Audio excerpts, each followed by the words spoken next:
In California's Central Valley, they walk, a group of children out of place against the backdrop of watchtowers and fences topped with razor wire.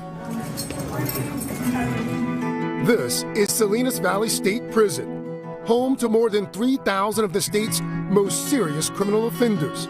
For 360 days of the year, it can be one of the hardest places to serve time. But for 5 days, there are smiles, laughter, even hugs. This is Camp Grace, a summer camp unlike any other, designed to reconnect children with their fathers. I feel very blessed to be able to be here with my kids. Jonathan Padilla is incarcerated for attempted murder, but by steering clear of trouble for a full year, he and 6 other dads earned a spot in Camp Grace. For Padilla, that means seeing his daughter, Leilani, and son, Jonathan Jr. How did you qualify for this? No write-ups. Basically, don't get in trouble, do good. This is an incentive to do good, I would imagine. This is a big incentive to do good.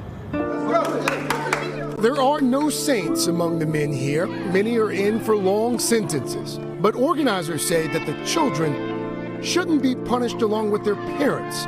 And for these 5 days, they can get to know their fathers. What do you tell your daughter that you wish someone had told you?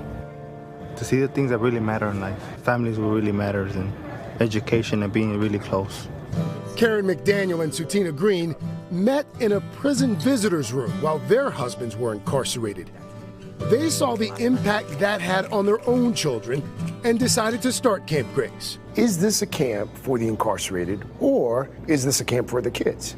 For me, I think it benefits everyone. It's a camp for the kids because typically when a child visits their incarcerated parent, they don't have that one-on-one time. Visiting has strict rules.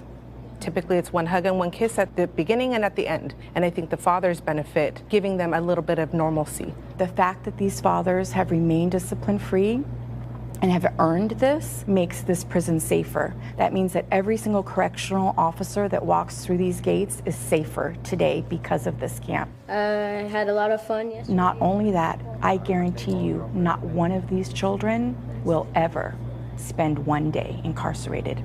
Tammy Foss is the warden at Salinas Valley. Do you get the sense that there is a shift in this country regarding how we should view and treat inmates? I do. Since I started in 1996, it's been a huge shift. We typically would almost warehouse inmates, and it's so important to give that rehabilitation part. Their crime doesn't define who they are, and they have the ability to change. And by giving them this opportunity, I feel like it gives them hope, and they want to be better people. Evan Freeman is in for bank robbery.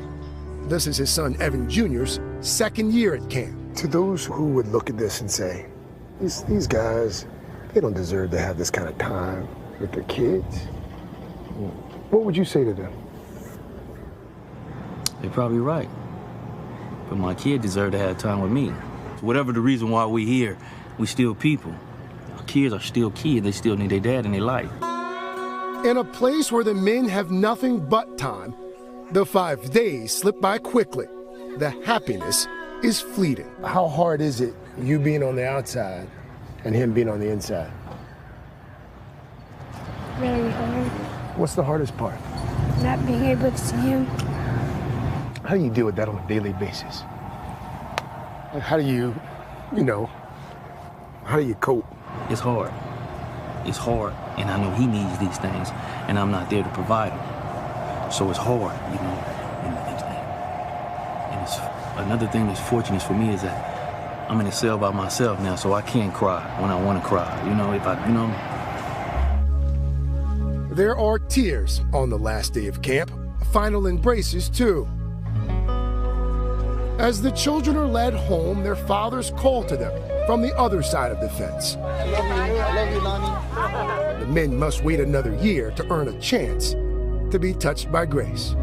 Gosh.